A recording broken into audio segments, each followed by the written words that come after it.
എല്ലാവർക്കും നമസ്കാരം. ഞാൻ അശ്വിൻ. ആദ്യം തന്നെ നമ്മുടെ ഇന്ത്യൻ ഗവൺമെന്റിന് വലിയൊരു നന്ദി രേഖപ്പെടുത്തുകയാണ്. കാരണം ഇന്ത്യൻ ഗവൺമെന്റിന് ശക്തമായിട്ടുള്ള ഇടപെടൽ മൂലം ഖത്തറിൽ വധശിക്ഷയ്ക്ക് വിധിക്കപ്പെട്ടിട്ടുണ്ടായിരുന്ന 8 മുൻ ഇന്ത്യൻ നാവികസേന ഉദ്യോഗസ്ഥരുടെ വധശിക്ഷ ഖത്തർ അപ്പീൽ കോടതി റദ്ദാക്കിയിരിക്കുകയാണ്. അതായത് ഖത്തർ ഗവൺമെന്റ് അവരെ ആ ഒരു 8 ഇന്ത്യൻ നേവി ഉദ്യോഗസ്ഥരെ കൊല്ലില്ല എന്നർത്ഥം. അവർ ആ ഒരു വധശിക്ഷയിൽ നിന്ന് രക്ഷപ്പെട്ടു. എന്തിനാണ് ഖത്തർ ഗവൺമെന്റ് ഈ ഒരു 8 പേരെ അറസ്റ്റ് ചെയ്തിട്ടുണ്ടായിരുന്നത്? അവര് ഇന്ത്യൻ നേവിയിൽ നിന്ന് റിട്ടയർ ആയ ശേഷം ഖത്തറിലേക്ക് പോയവരാണ്. മാത്രമല്ല വധശിക്ഷ വിധിക്കണമെങ്കിൽ അത്രയും ഗുരുതരമായിട്ടുള്ള ഒരു കുറ്റകൃത്യം ആയിരിക്കുമല്ലോ ഇവരുടെ മേല് ചുമത്തപ്പെട്ടിട്ടുള്ളത്. എന്ത് കുറ്റകൃത്യമാണ് അവർ ചെയ്തത്? ശരിക്കും അവർ കുറ്റകൃത്യം ചെയ്തിട്ടുണ്ടോ, അതോ ഖത്തർ ഗവൺമെന്റിന് അബദ്ധം പറ്റിയതാണോ തുടങ്ങിയ എല്ലാ കാര്യങ്ങളും നമ്മൾ ഈ വീഡിയോയിൽ പരിശോധിക്കുന്നതായിരിക്കും. പക്ഷേ അതിനു മുമ്പ് ഒരു ഇൻട്രോ പറയേണ്ട കാര്യമുണ്ട്. കുറ്റം ചാരപ്രവൃത്തിയാണ്. ചാരപ്രവൃത്തി എന്ന് പറഞ്ഞു കഴിഞ്ഞാൽ രാജ്യദ്രോഹമാണല്ലേ. ഈ ചാരപ്രവൃത്തി കേസുകൾ ഏറ്റവും കോംപ്ലക്സ് ആയിട്ടുള്ള കേസുകളിൽ ഒന്നാണ് ചാരപ്രവൃത്തി കേസുകൾ എന്നുള്ളത്. നിങ്ങൾക്ക് എല്ലാവർക്കും തന്നെ നമ്മുടെ നമ്പി നാരായണൻ സാറിന്റെ കേസ് അറിയായിരിക്കുമല്ലോ അല്ലെ. ചാരപ്രവൃത്തി ആരോപിച്ച് അദ്ദേഹം നരകിച്ചത് ഒരു ആയുഷ്കാലം മുഴുവനായിരുന്നു.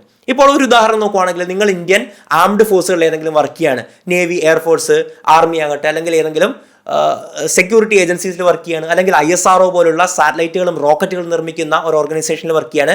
നിങ്ങൾ ഓൺലൈനായിട്ട് കണ്ട ഒരു പാകിസ്ഥാനി ഫ്രണ്ടുമായിട്ട് നിരന്തരം ഫോണിൽ സംസാരിക്കുകയാണ്. നിങ്ങൾ റഡാറിൽ വീണ് കഴിഞ്ഞു. നിങ്ങളുടെ പേരിൽ ഇന്ത്യ ഗവൺമെന്റ് പോലുള്ള ഏജൻസീസ് സംശയിക്കുന്നത് ചാരപ്രവൃത്തിയായിരിക്കും. കാരണം അത് ചെയ്യാൻ പാടില്ലെന്ന് ഇവർക്ക് കൃത്യമായിട്ടുള്ള നിർദ്ദേശം കൊടുക്കാറുണ്ട്.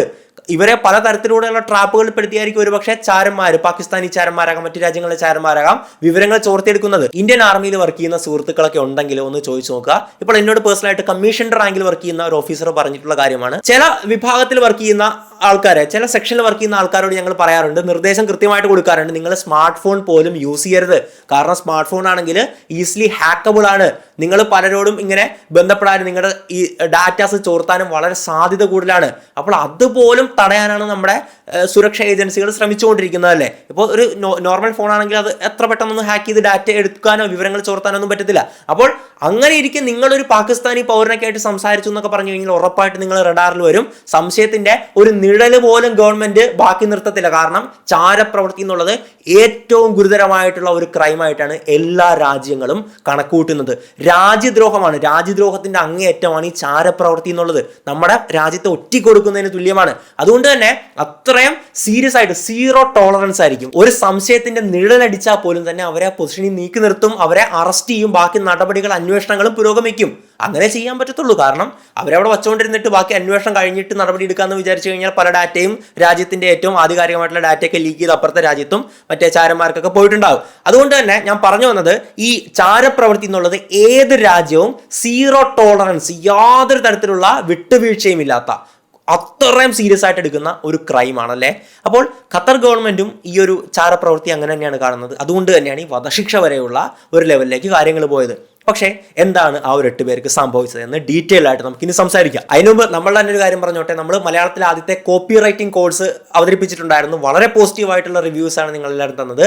വലിയൊരു നന്ദി രേഖപ്പെടുത്തുകയാണ്. അപ്പോൾ കോപ്പി റൈറ്റിംഗ് എന്ന് പറയുന്ന ഒരു തൊഴിൽ മേഖലയാണ്. പലർക്കും അതിനെപ്പറ്റി അറിയത്തില്ല. ഇപ്പോൾ ഫൈവർ എന്ന് പറയുന്ന ഫ്രീലാൻസേഴ്സിന്റെ വെബ്സൈറ്റിൽ പോയി കഴിഞ്ഞ് കഴിഞ്ഞാൽ ലോറൻ മൈക്കിൾ എന്ന് പറയുന്ന ഒരു സ്ത്രീയുടെ അക്കൗണ്ട് എടുത്ത് നോക്കുക. അവർ കോപ്പി റൈറ്റിംഗ് ചെയ്ത് ഏറ്റവും മിനിമം ഉണ്ടാക്കിയിരിക്കുന്നത് 14 കോടിയാണ്. അതിനേക്കാളും എന്തോരം മുകളിലായിരിക്കും അവരുടെ ശരിക്കുള്ള ഇൻകം അല്ലേ. നമുക്ക് ജസ്റ്റ് മനസ്സിലാക്കാൻ പറ്റുന്നതാണ്.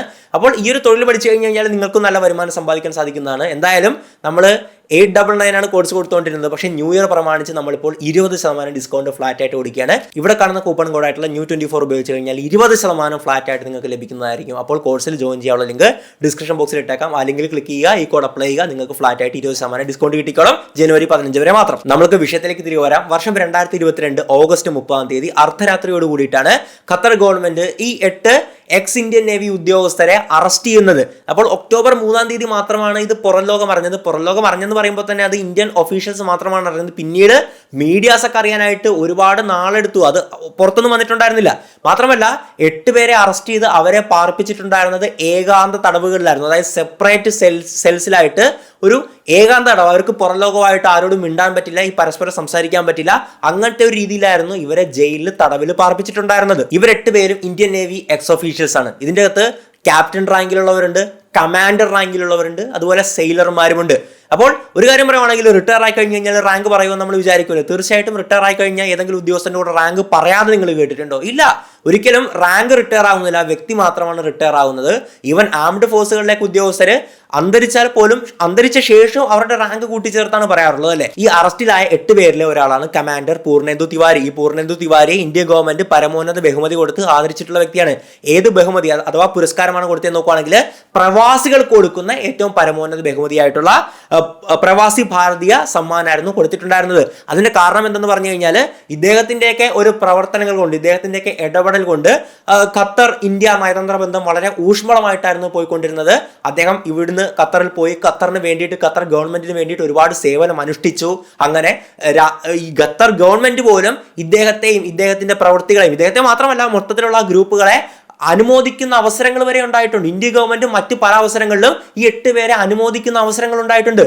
പക്ഷെ പിന്നീട് കാര്യങ്ങൾ മലക്കം വരികയാണ്. അനുമോദിച്ച ഖത്തർ ഗവൺമെന്റ് തന്നെ ഇവരെ രാജ്യദ്രോഹം ചുമത്തി, അതായത് ചാരപ്രവൃത്തി ചുമത്തി അകത്തിട്ട് വധശിക്ഷയും വിധിച്ചു. എന്താണ് സംഭവിച്ചത്? ഇവർ അറസ്റ്റിലായ സമയം മുതൽ നമ്മുടെ ഇന്ത്യൻ ഗവൺമെന്റും ഇന്ത്യൻ ഒഫീഷ്യൽസും ഇടപെട്ട് ഖത്തർ ഒഫീഷ്യൽസുമായിട്ട് ചർച്ചകളും കൂടിക്കാഴ്ചകളും നടത്തിയിട്ട് എന്താണ് പ്രശ്നമെന്ന് ആക്ച്വലി പഠിക്കാൻ ശ്രമിക്കുകയും അതോടൊപ്പം ഈ പ്രശ്നത്തിന് പരിഹാരം കാണുകയും ഒക്കെ ചെയ്യാൻ ശ്രമിച്ചുകൊണ്ടിരിക്കുകയായിരുന്നു. അതിനിടയ്ക്കാണ് വധശിക്ഷ വിധിക്കുന്നത്.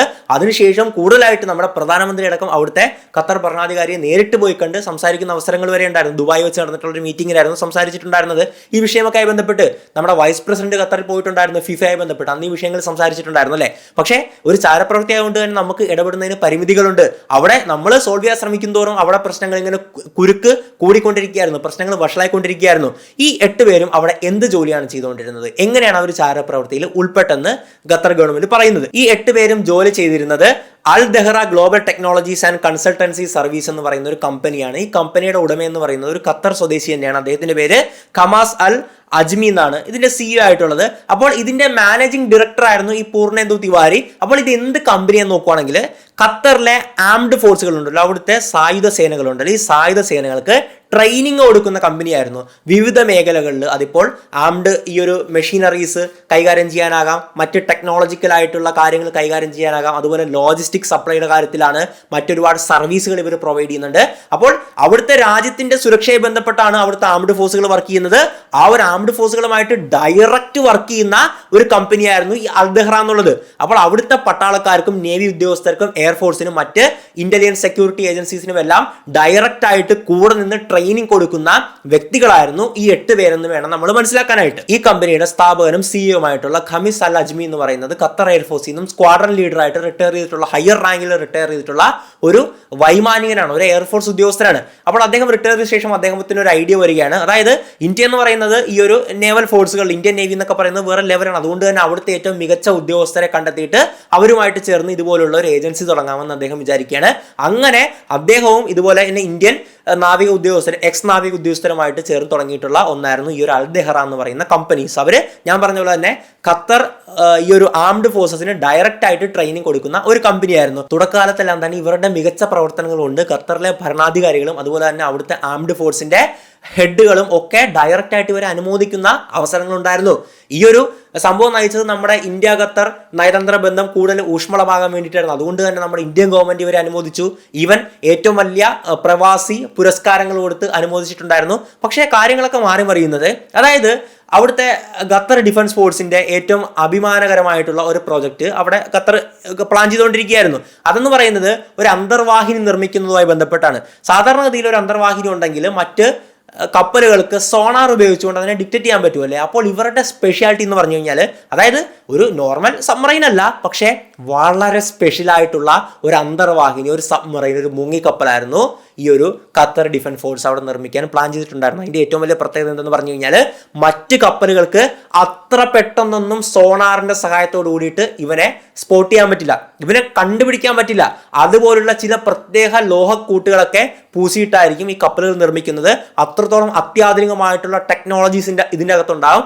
അതായത് ഈ ഒരു കപ്പലിനെ യുദ്ധമേഖലയിലും നിരീക്ഷണ മേഖലയിലും പരീക്ഷണ മേഖലയിലും ഒക്കെ ഉപയോഗിക്കാനായിട്ട് അത്രയും ഖത്തർ ഈ ഒരു എഫോർട്ട് എടുത്ത് ചെയ്യുന്ന അവരുടെ ഡിഫൻസ് ഫോഴ്സിന്റെ ഏറ്റവും വലിയ ഒരു മുതലായേക്കാവുന്ന, ഒരു കൂട്ടുമുതലായേക്കാവുന്ന ഒരു സംഭവമായിരുന്നു ഈ ഒരു പ്രൊജക്ട് എന്നുള്ളത്, ഈ ഒരു സ്പെഷ്യൽ സബ്മറൈൻ പ്രൊജക്ട് എന്നുള്ളത്. ലോകത്ത് ഒരു രാജ്യങ്ങൾക്കും ഇല്ലാത്ത സ്റ്റെൽത്ത് ക്യാപ്പബിലിറ്റി, അതായത് സോണാർ വെച്ച് കണ്ടുപിടിക്കാൻ പറ്റാത്തത്രയും ശേഷിയുള്ള ഒരു അന്തർവാഹിനി എന്നൊക്കെ പറയുമ്പോഴേക്കും ഡിഫൻസ് ഫോഴ്സിലെ വേറെ ലെവൽ ടോപ്പ് നോച്ച് ആയിരിക്കും അല്ലേ. മാത്രമല്ല ഈ സബ്മറൈനും ഇതെന്നൊക്കെ പറയുന്നത് തീർച്ചയായിട്ടും രാജ്യസുരക്ഷയായി ഏറ്റവും കൂടുതൽ ബന്ധപ്പെട്ട ഒരു കാര്യമാണ്, ഡിഫൻസ് ഫോഴ്സുകളുമായി ബന്ധപ്പെട്ട ഒരു കാര്യമാണ്. അപ്പോൾ അതുമായി ബന്ധപ്പെട്ടാണ് ഈ ഒരു 8 പേര് വർക്ക് ചെയ്തിട്ടുണ്ടായിരുന്നത് അല്ലേ.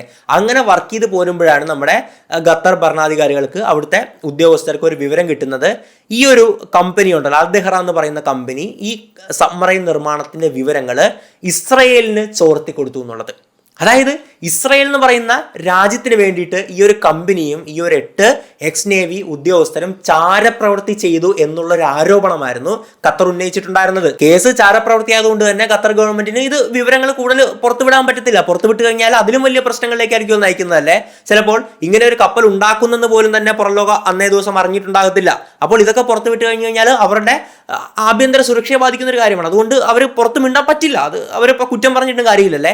അതുകൊണ്ട് തന്നെ complete details even Indian government പോലും വളരെ വൈകിയായിരുന്നു അറിഞ്ഞിട്ടുണ്ടായിരുന്നത്, അഥവാ ഖത്തർ കൊടുത്തിട്ടുണ്ടായിരുന്നത്. പക്ഷേ പിന്നീട് വന്ന വാർത്തകളിൽ നിന്നും ഒരു കാര്യം വളരെ വ്യക്തമായിരുന്നു. ഈ ഒരു ചാരപ്രവൃത്തി ചെയ്തു എന്ന് ആരോപിച്ചതല്ലാണ്ട് ഖത്തർ ഗവൺമെന്റ് കൃത്യമായിട്ടുള്ള തെളിവുകളൊന്നും പറയുന്നില്ല. അവരുടെ കയ്യിൽ കൃത്യമായിട്ടുള്ള തെളിവുകളൊന്നും ഇല്ല. തെളിവുകളുടെ അഭാവം തന്നെയായിരുന്നു ഏറ്റവും വലിയ പ്രശ്നം.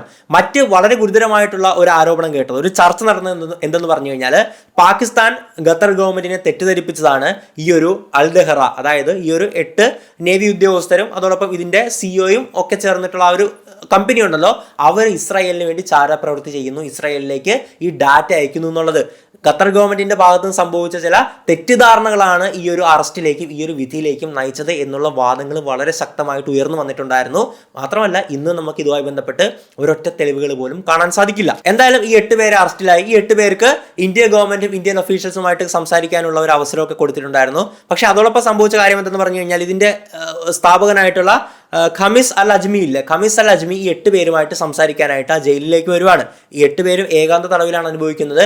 അപ്പോൾ ആ സമയം ഈ ഖമീസിനെ, അതായത് ഇതിന്റെ മുതലാളിയെ കൂടെ ഖത്തർ അധികാരികൾ അറസ്റ്റ് ചെയ്യാണ്. അദ്ദേഹത്തെയും ഏകാന്ത തടവിലേക്ക് പാർപ്പിക്കുകയാണ്. അദ്ദേഹത്തെ പക്ഷേ 2 മാസം മാത്രമായിരുന്നു തടവിൽ പാർപ്പിച്ചിട്ടുണ്ടായിരുന്നു. അതിനുശേഷം അദ്ദേഹത്തെ ജാമ്യത്തിൽ പുറത്തുവിടുകയാണ്. പക്ഷേ ഈ ഒരു 8 പേര് ഇന്നും തടവിൽ തന്നെയാണ് കേട്ടോ കഴിയുന്നത്. അല്ലാതെ അവരെ പുറത്തുവിട്ടിട്ടൊന്നുമില്ല. വധശിക്ഷ മാത്രമാണ് റദ്ദാക്കി കൊടുത്തിട്ടുള്ളത്. വരും ദിവസങ്ങളിൽ മാത്രമായിരിക്കും നമുക്ക് അറിയാൻ പറ്റുക ഇവർക്ക് എന്തായിരിക്കും സംഭവിക്കുന്നത്. ഖത്തർ അവരെ വെറുതെ വിടുവോ, ജയിലിൽ നിന്ന് തുറന്നു വിടുവോ, അല്ലെങ്കിൽ മറ്റെന്തെങ്കിലും തടവ്, ജീവപര്യന്തം തടവോ അല്ലെങ്കിൽ 7 വർഷം തടവോ അങ്ങനെ എന്തെങ്കിലും വിധിക്കുമോ എന്നൊക്കെ നമുക്ക് കണ്ടറിയേണ്ടതുണ്ട്. പക്ഷേ ഏറ്റവും പ്രധാനമായിട്ട് നമ്മൾ സംസാരിക്കേണ്ട ഒരു കാര്യമുണ്ട്, ഇന്ത്യ ഖത്തർ നയതന്ത്ര ബന്ധം. അത് ഈ ഒരു വിഷയവുമായി ബന്ധപ്പെട്ട് ചില ഏറ്റക്കുറച്ചിലുകളൊക്കെ ഉണ്ടായിട്ടുണ്ടെങ്കിലും ഇപ്പോൾ ഒരു കുഴപ്പമില്ല. ഇപ്പോൾ വളരെ വളരെ സൗഹൃദമായിട്ടാണ് പോയിക്കൊണ്ടിരിക്കുന്നത് അല്ലേ. പക്ഷേ ഖത്തറിന്റെ വധശിക്ഷാ നയത്തെ പറ്റിയിട്ട് നമ്മളൊന്ന് സംസാരിക്കേണ്ടിയിരിക്കുന്നു. ഖത്തർ വർഷം 2016 മുതൽ വർഷം 2021 വരെ വധശിക്ഷ വിധിച്ചിട്ടുണ്ടായിരുന്നത് 21 പേർക്കായിരുന്നു. ഇതിൻ്റെ അകത്ത് 18 പേരെന്ന് പറയുന്നത് വിദേശികളാണ്. ഇപ്പോൾ നമ്മൾ നോക്കുവാണെങ്കിൽ ഖത്തറിലെ 86% ജനസംഖ്യയും വിദേശികളാണ്. നമ്മുടെ ഇന്ത്യയിൽ നിന്നും മറ്റ് രാജ്യങ്ങളിൽ നിന്നുമൊക്കെ കുടിയേറിയിട്ടുള്ള ആൾക്കാരാണ്. ഇനി ഖത്തർ ലേബർ ഫോഴ്സിന്റെ, അവിടുത്തെ തൊഴിലാളികളുടെ 94% ശക്തിയും വിദേശികളാണ്. അപ്പോൾ വിദേശികൾ കാര്യമായിട്ട് കുടിയേറി പാർക്കുന്ന, വിദേശികൾ കാര്യമായിട്ട് വർക്ക് ചെയ്യുന്ന ഒരു സ്ഥലമാണ് ഖത്തർ. അതുകൊണ്ട് ഈ ശതമാനക്കണക്കിൽ പ്രത്യേകിച്ച് കാര്യമുള്ളതായിട്ടൊന്നും നമുക്ക് കാണാൻ സാധിക്കില്ല.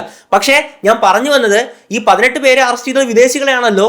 അങ്ങനെ വിദേശികളെ അറസ്റ്റ് ചെയ്യുമ്പോഴേക്കും ഏത് രാജ്യത്തു നിന്നാണോ അവർ വരുന്നത് ആ രാജ്യത്തിന്റെ ഗവൺമെന്റിനെ ഉടനടി അറിയിക്കുക എന്നുള്ള വിയന്ന ഉടമ്പടി, അങ്ങനെ പല ഉടമ്പടികളും നിലനിൽപ്പുണ്ട്. പക്ഷേ ഖത്തർ പലപ്പോഴും അത് പാലിച്ചില്ല എന്നുള്ളൊരു ആരോപണമാണ് പല സന്നദ്ധ സംഘടനകളും പല രാജ്യങ്ങളിലെ ഗവൺമെന്റുകളും ഉന്നയിക്കുന്നത്. ഒരു വിദേശിയെ ഒരു രാജ്യത്ത് വെച്ച് അറസ്റ്റ് ചെയ്ത് കഴിഞ്ഞു കഴിഞ്ഞാൽ ആ രാജ്യത്തിന്റെ നിയമപ്രകാരമായിരിക്കും അവരെ ശിക്ഷിക്കുന്നത്. മറ്റ് രാജ്യങ്ങൾ നയതന്ത്രപരമായിട്ടുള്ള ഇടപെടലുകളൊക്കെ നടത്താൻ ശ്രമിക്കും.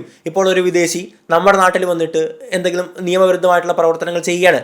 ഒരുപക്ഷെ ആ ഒരു പ്രവൃത്തി എന്ന് പറയുന്നത് അദ്ദേഹത്തിന്റെ രാജ്യത്ത് നിയമപരമായിരിക്കാം. ഉദാഹരണം ഡ്രഗ്സ്, പല ഡ്രഗ്സും വിദേശ രാജ്യങ്ങളിൽ നിയമപരമായിട്ടുള്ളതൊക്കെ ഉണ്ട്. പക്ഷേ ഇവിടെ അത് ഇല്ലീഗൽ ആണെങ്കിൽ ഇവിടെ അത് ഉപയോഗിച്ച് കഴിഞ്ഞ് കഴിഞ്ഞാൽ അവിടുത്തെ ലോക്കൽ സ്റ്റേഷനിലെ SIക്ക് ആ ഒരു വിദേശിയുടെ പേരിൽ കേസ് രജിസ്റ്റർ ചെയ്ത് പ്രൊസീഡ് ചെയ്യാൻ പറ്റും. പക്ഷേ ഇന്ത്യൻ ഗവൺമെന്റിനെ ഇന്ത്യൻ ആഭ്യന്തര മന്ത്രാലയത്തെ അറിയിക്കുക, ആഭ്യന്തര മന്ത്രാലയം ആ രാജ്യത്തെ അറിയിക്കും. അങ്ങനെ കൃത്യമായിട്ടുള്ളൊരു പ്രൊസീജിയർ അപ്പോൾ തന്നെ ഓൺ ദ സ്പോട്ടിൽ തന്നെ അത് ഫോളോ ചെയ്യും. ബാക്കി പ്രൊസീഡിങ്സ് ഒക്കെ ഇന്ത്യൻ ഗവൺമെന്റിന് തീരുമാനിക്കാം. അവിടെ വിയന്ന ഉടമ്പടിയും മറ്റ് പല ഉടമ്പടികളും അവിടെ ആപ്ലിക്കബിൾ ആണ്. പക്ഷേ ഖത്തർ പലപ്പോഴും ഇതൊന്നും പാലിക്കാറില്ല. ഈവൻ ഇവരുടെ വീട്ടുകാർ പോലും അറിയുന്നത് ചിലപ്പോൾ കുറെ നാളുകൾക്ക് ശേഷമായിരിക്കും ഇങ്ങനെ ഒരു വ്യക്തികളെ അറസ്റ്റ് ചെയ്തു, അല്ലെങ്കിൽ പ്രധാനമായിട്ടും അറസ്റ്റ് ചെയ്ത വാർത്തകളൊക്കെ അറിയാമായിരിക്കും. വധശിക്ഷ വിധിച്ചു എന്ന് പോലും ഇവരുടെ ബന്ധുക്കൾ അറിയാത്ത അവസ്ഥകളുണ്ട്. ഞാൻ പറഞ്ഞ പോലെ തന്നെ 2016 മുതൽ 2021 വരെ വധശിക്ഷ വിധിച്ചിട്ടുള്ള 21 പേരിൽ 18 പേര് വിദേശികളായിരുന്നു. ഇവരുടെ കുടുംബങ്ങളുടെ അവസ്ഥകൾ പലതും ഈ സംഭവം തന്നെയായിരുന്നു. വധശിക്ഷ വിധിച്ച് അവരുടനെ ഈ കാര്യങ്ങളൊന്നും അറിയുന്നു പോലുമില്ല. ഉടനെ അറിയിക്കേണ്ട ഒരു ബാധ്യത ഖത്തർ ഗവൺമെന്റിനില്ലേ? തീർച്ചയായിട്ടും ഉണ്ട്. പക്ഷേ അത് അവർ ഫോളോ ചെയ്തിട്ടില്ല. എന്തായാലും ഈ 8 പേരെ അറസ്റ്റ് ചെയ്ത ശേഷം നമ്മുടെ ഇന്ത്യ ഗവൺമെന്റ് ഇടപെടാൻ പറ്റുന്ന എല്ലാ തരത്തിലും ഖത്തർ ഗവൺമെന്റുമായിട്ട് ഇടപെട്ടിട്ടുണ്ട്. നമ്മുടെ വൈസ് പ്രസിഡന്റ് ഫിഫയുമായി ബന്ധപ്പെട്ട് അങ്ങോട്ട് പോയപ്പോഴേക്കും ഖത്തർ ഭരണാധികാരികളുമായിട്ട് ഡയറക്റ്റ് സംസാരിച്ചിട്ടുണ്ട്. നമ്മളുടെ പ്രധാനമന്ത്രി ശ്രീ നരേന്ദ്രമോദി ദുബായിൽ വെച്ച് നടന്നിട്ടുള്ള ഒരു മീറ്റിംഗിൽ ഖത്തർ ഭരണാധികാരിയുമായിട്ട് ഈ ഒരു വിഷയത്തെപ്പറ്റി സംസാരിച്ചിട്ടുണ്ട്. പക്ഷേ പ്രശ്നം എന്തെന്ന് പറഞ്ഞു കഴിഞ്ഞാൽ ഈ ഒരു ചാരപ്രവൃത്തി ആയതുകൊണ്ട് തന്നെ അത്രത്തോളം എളുപ്പമായിരുന്നില്ല കാര്യങ്ങൾ. എന്തായാലും ഇപ്പോൾ കൃത്യമായിട്ടുള്ള ഒരു ഇടപെടൽ ഫലിച്ചിരിക്കുകയാണ്. അവരുടെ വധശിക്ഷ റദ്ദാക്കി കിട്ടി എന്നുള്ളത് തന്നെയാണ് ഏറ്റവും ആശ്വാസകരമായിട്ടുള്ള കാര്യമല്ലേ. ഈ ഖത്തർ ഇന്ത്യ ബന്ധം ഏറ്റവും കൂടുതൽ ദൃഢമാകുന്നത് വർഷം 2008 മുതലാണ്. അന്നാണ് നമ്മുടെ അപ്പോഴത്തെ പ്രധാനമന്ത്രിയായിട്ടുള്ള ശ്രീ മൻമോഹൻ സിംഗ് ഖത്തറിലേക്ക് പോകുന്നതും അവിടെ കൂടുതൽ അവിടുത്തെ ഭരണാധികാരികളെ കണ്ട് ഡയറക്റ്റായിട്ട് മീറ്റ് ചെയ്ത് കൂടിക്കാഴ്ച നടത്തിയിട്ട് പലതരത്തിലുള്ള പ്ലാനുകളൊക്കെ മുമ്പോട്ട് വയ്ക്കുന്നത്. അതിനുശേഷം പലതവണയായിട്ട് ഖത്തർ ഭരണാധികാരികൾ ഇന്ത്യ വന്നു. അതിനുശേഷം ഏറ്റവും ദൃഢമായിട്ട് അതിനേക്കാളൊക്കെ ഒരു 10 ഇരട്ടി ദൃഢമാകുന്നതെന്ന് പറഞ്ഞു കഴിഞ്ഞാൽ ഈ മോദി സർക്കാർ അധികാരത്തിൽ വരുമ്പോഴാണ്. നമുക്കറിയാം മോദിജി പലപ്പോഴായിട്ട് ഖത്തറിലേക്ക് ഇങ്ങനെ പ്ലെയിൻ എടുത്ത് പല രാജ്യങ്ങളിലേക്ക് പോവുകയാണ്. അതിനിപ്പം ഖത്തറിലും പോയി ഇറങ്ങിയാണ്. അവിടുത്തെ ഭരണാധികാരികളുടെ കൊട്ടാരത്തിലൊക്കെ പോയി നേരിട്ട് കണ്ട് സംസാരിക്കുകയാണ്. അതോടൊപ്പം നമ്മുടെ വിദേശകാര്യ മന്ത്രിയായിട്ടുള്ള ശ്രീ എസ് ജയശങ്കർ 2 തവണയിൽ കൂടുതൽ അങ്ങോട്ട് പോവുകയാണ്. അവിടുത്തെ ഖത്തർ ഭരണാധികാരികൾ ഇങ്ങോട്ട് വരികയാണ്. ഇത് റിപ്പീറ്റഡ് ആയിട്ട് നടന്നുകൊണ്ടിരിക്കുകയാണ്. ഇതിനിടെ പല രാജ്യങ്ങൾ തമ്മിൽ പല മിലിറ്ററി ബേസ് ചെയ്തൊക്കെ പല പ്ലാനുകളും പല നയതന്ത്ര ബന്ധങ്ങളും പ്ലാനുകളും ഒക്കെ മുമ്പോട്ട് നീക്കുന്നുണ്ട്. പക്ഷേ കഴിഞ്ഞ 1.5 വർഷമായിട്ട് സംഭവിച്ചുകൊണ്ടിരിക്കുന്ന ഒരു കാര്യം പരിശോധിക്കുകയാണെങ്കിൽ നമുക്ക് മനസ്സിലാക്കാൻ പറ്റും. അതായത് ഇന്ത്യയിലെ ഒരു വിവാദം എന്തെന്ന് പറഞ്ഞു കഴിഞ്ഞാൽ BJPയുടെ സ്പോക്കർ പേഴ്സൺ മുഹമ്മദ് നബിയെ പറ്റി വളരെ അപകീർത്തികരമായിട്ടുള്ള ഒരു പരാമർശം നടത്തുകയും അത് വലിയ വിവാദമായി മാറുകയും ചെയ്തിട്ടുണ്ടായിരുന്നല്ലേ. അപ്പോൾ അതിനെതിരെ തുറന്നടിച്ചുകൊണ്ട് പ്രതിഷേധം അറിയിച്ചുകൊണ്ട് രംഗത്ത് വന്ന ആദ്യത്തെ രാജ്യമാണ് ഖത്തർ. മാത്രമല്ല ഈ ഒരു അന്തർവാഹിനി ചാരക്കേസുമായി ബന്ധപ്പെട്ട് ഉൾപ്പെട്ടിട്ടുള്ള രാജ്യങ്ങൾ ഇന്ത്യ, ഖത്തർ, ഇസ്രായേൽ.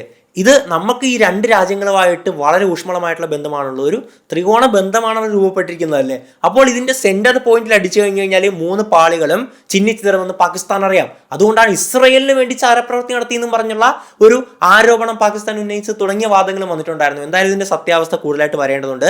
നിലവിലെ റിപ്പോർട്ടുകൾ പ്രകാരം നമുക്ക് മീഡിയാസിൽ നിന്ന് മാത്രമേ റിപ്പോർട്ട് കിട്ടത്തുള്ളൂ അല്ലേ. അത് പ്രകാരം ഖത്തർ ഗവൺമെന്റ് ഇതുവരെ ഇതുമായി ബന്ധപ്പെട്ട തെളിവുകളോ കാര്യങ്ങളോ ഒന്നും പുറത്തുവിട്ടിട്ടില്ല. സംശയത്തിന്റെ നിഴലുകൾ മാത്രമായിരുന്നു ഉള്ളത്, തെറ്റിദ്ധരിപ്പിക്കും വാർത്തകൾ മാത്രമായിരുന്നു ഉള്ളത്. എന്തായാലും ഈ ഒരു വ്യക്തികളുടെ വധശിക്ഷ ഒഴിവായത് തന്നെ നമുക്ക് ആസ്വദിക്കാം. അവര് തെറ്റ് ചെയ്തിട്ടുണ്ടെങ്കിൽ വെള്ളം കുടിക്കണം, അതിൽ ഉപ്പ് തിന്നാൻ വെള്ളം കുടിക്കണം, തെറ്റ് ചെയ്തിട്ടുണ്ടെങ്കിൽ ശിക്ഷ കിട്ടണം, ഇല്ലാന്ന് ഞാൻ പറയത്തില്ല. പക്ഷേ കൃത്യമായിട്ടുള്ള തെളിവുകൾ വേണ്ടേ? ഇന്ത്യൻ ഗവൺമെന്റിന് ആ തെളിവുകൾ കൊടുക്കണ്ടേ? ഇന്ത്യൻ ഗവൺമെന്റ് അത് വിശകലനം ചെയ്യണ്ടേ? ഇത്രയും ബന്ധം നിൽക്കുന്ന രാജ്യമല്ലേ, എന്നിട്ട് പോലും. പക്ഷെ അതൊന്നും ചെയ്തില്ല. അതൊക്കെ ചെയ്തിട്ട് അവർ തെറ്റ് ചെയ്തിട്ടുണ്ടെങ്കിൽ ശിക്ഷിച്ചോട്ടെ, അതിൽ പ്രശ്നം ഇല്ല, അതിന് ആരും എതിർത്ത് പറയുന്നില്ലല്ലോ അല്ലേ.